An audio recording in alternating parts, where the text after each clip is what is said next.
आइए आज हम अपनी इस यूजीसी नेट जेआरएफ की कक्षा को आगे बढ़ाते हुए अपने उसी भाग पर दोबारा चर्चा करेंगे जो है काव्य लक्षण। इससे पहले भी हमने काव्य लक्षण पर चर्चा की थी।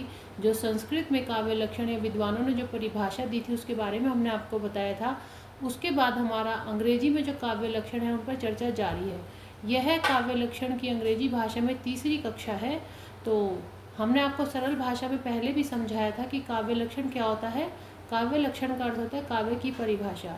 जैसा कि हम सभी जानते हैं कि यह यूजीसी नेट जेआरएफ के सिलेबस का एक महत्वपूर्ण भाग है। तो इसे हम दोबारा शुरू करते हैं। डॉक्टर जॉनसन क्या कहते हैं, उन्होंने क्या बताया कि काव्य क्या है या काव्य की परिभाषा डॉक्टर जॉनसन के अनुसार क्या है या काव्य लक्षण क्या है। वह कहते हैं काव्य कल्पना और अनुभूति से ग्रहित सत्य की रमणीय शब्दों में अभिव्यक्ति है। काव्य क्या है? कल्पना और अनुभूति से ग्रहित सत्य, जो सत्य है जो कल्पना और अनुभूति से हमें मतलब एक्सपीरियंस से जो हमें ग्रहित होता है, हम जिसे ग्रह करते हैं, वही रमणीय जो शब्द होते हैं कि जो अभिव्यक्ति है वह काव्य है। वहीं चैम्बर्स कोश मतलब जो चैम्बर्स डिक्शनरी है उसके अनुसार काव्य क्या है, तो चैम्बर्स डिक्शनरी या कोश क्या कहता है कि कल्पना और अनुभूति से उत्पन्न विचारों को मधुर शब्दों में अभिव्यक्त करने की कला कविता है। कविता और काव्य जैसा कि हम सभी जानते हैं सेम ही होती है। तो जो कल्पना और अनुभूति से उत्पन्न जो हमारे विचार है, जब हम कल्पना करते हैं या किसी चीज़ को एक्सपीरियंस करते हैं, फिर उनसे जो हमारे विचार उत्पन्न होते हैं और जो उनमें मधुर शब्द होते हैं, जब उनमें अभिव्यक्ति करते हैं, तो उसकी जो कला होती है उसको क्या कहते हैं, हम काव्य कहते हैं। Poetry is the art of expressing in melodious words thoughts which are the creations of imagination and feelings. इससे पहले भी हमने काव्य लक्षण पर अंग्रेजी भाषा में चर्चा की थी।